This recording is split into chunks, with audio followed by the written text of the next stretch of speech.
ആകാശഗംഗയുടെ പുതിയൊരു വീഡിയോയിലേക്ക് എല്ലാവർക്കും സ്വാഗതം. ഇന്നത്തെ വീഡിയോയിൽ 2025 വിഷു മുതൽ ഒരു വർഷത്തേക്കുള്ള ഫലമാണ് പറയുന്നത്. 2025 പ്രത്യേകത എന്താണെന്ന് വെച്ചാൽ പല പ്രധാന ഗ്രഹങ്ങൾക്കും രാശിമാറ്റം സംഭവിക്കുന്നു എന്നതാണ്. ശനി ഓൾറെഡി രാശി മാറിക്കഴിഞ്ഞു.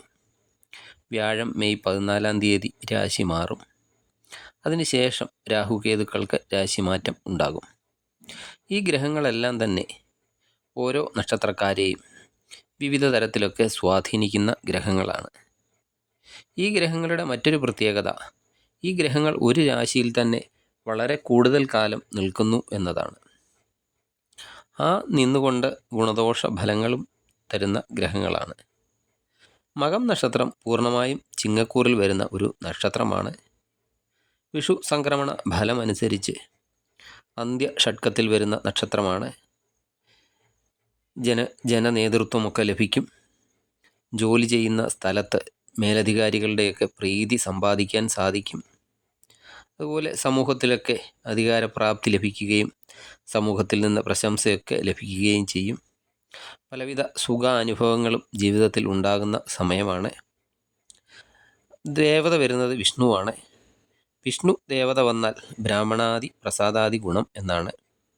അതായത് നല്ലവരായ ആൾക്കാരിൽ നിന്ന് സഹായവും പിന്തുണയും ഒക്കെ ലഭിക്കുന്ന ഒരു വർഷമാണ് 2025 വിഷു മുതൽ അടുത്ത വിഷു വരെയുള്ള സമയം.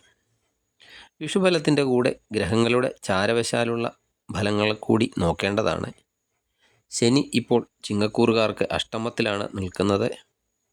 എന്നാൽ വ്യാഴം മെയ് 14-11 രാശി മാറി വരുന്നത് ശനിയുടെ ദോഷമൊക്കെ കുറയ്ക്കുന്നതാണ്. വ്യാഴത്തിനെ സംബന്ധിച്ചിടത്തോളം 11-ാം ഭാവം അനുകൂലമായ ഭാവമാണ്. തൊഴിൽപരമായിട്ടൊക്കെ ഉയർച്ചയൊക്കെ ഉണ്ടാകുന്നതാണ്. ആനുകൂല്യങ്ങളൊക്കെ തൊഴിലിൽ നിന്നൊക്കെ ലഭിക്കാനുള്ളവരാണെങ്കിൽ ഈ സമയത്ത് അതൊക്കെ ലഭിക്കും. അതുപോലെ നിങ്ങൾക്ക് യോജിച്ച സ്ഥാനമാനങ്ങൾ ഒക്കെ ലഭിക്കുകയും അനുയോജ്യമായ സ്ഥലത്തേക്ക് സ്ഥലം മാറ്റം, അനുയോജ്യമായ പോസ്റ്റിലേക്കൊക്കെയുള്ള നിയമനം ഒക്കെ നിങ്ങൾക്ക് ഈ സമയത്ത് ലഭിക്കാൻ സാധ്യതയുണ്ട്. പുതിയ തൊഴിലൊക്കെ തേടുന്നവരാണെങ്കിൽ അവർക്ക് അനുകൂലമായ സമയമാണ്.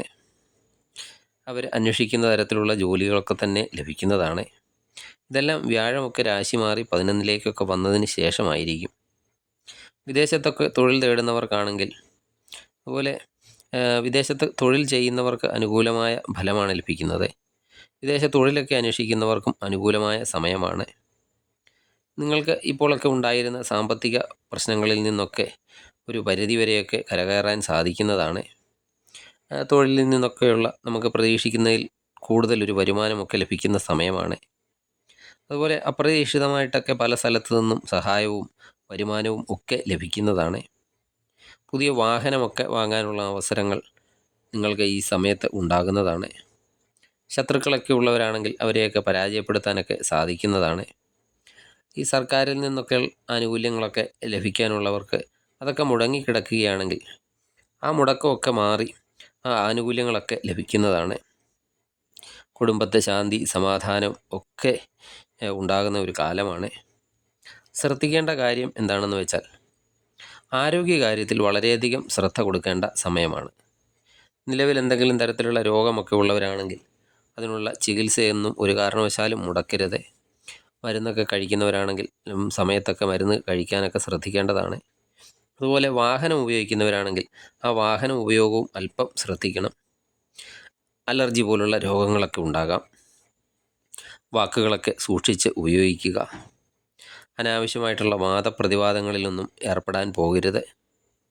മാനസികമായി ധൈര്യമൊക്കെ സംഭരിച്ച് എന്ത് പ്രതിസന്ധി വന്നാലും ആ പ്രതിസന്ധികളെയൊക്കെ നേരിടേണ്ടതാണ്.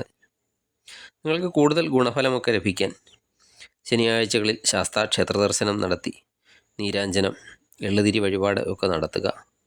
അതുപോലെ വ്യാഴഗ്രഹത്തിൻ്റെ പ്രീതി ലഭിക്കുന്നതിന് വേണ്ടി മഹാവിഷ്ണു ക്ഷേത്ര ദർശനം നടത്തുക. അതുപോലെ ദിവസവും വിഷ്ണു സഹസ്രനാമം ജപിക്കാൻ പറ്റുമെങ്കിൽ അത് മുടങ്ങാതെ ചെയ്യുക. അതുപോലെ ശിവക്ഷേത്ര ദർശനമൊക്കെ നടത്തി ശിവന് കൂവളത്തുമാല, പിൻവിളക്ക് അങ്ങനെയുള്ള വഴിപാടുകളൊക്കെ ചെയ്യുക. അതൊക്കെ കൂടുതൽ ഗുണഫലങ്ങൾ ലഭിക്കുന്നതിന് നല്ലതാണ്. നിങ്ങൾക്ക് ഈ വീഡിയോ ഇഷ്ടമായാൽ ലൈക്ക് ചെയ്യുക. സബ്സ്ക്രൈബ് ചെയ്യാതെ വീഡിയോ കാണുന്നവരാണെങ്കിൽ ദയവായി സബ്സ്ക്രൈബ് ചെയ്ത് കാണുക. മറ്റൊരു വീഡിയോയിലൂടെ വീണ്ടും കാണാം. നന്ദി, നമസ്കാരം.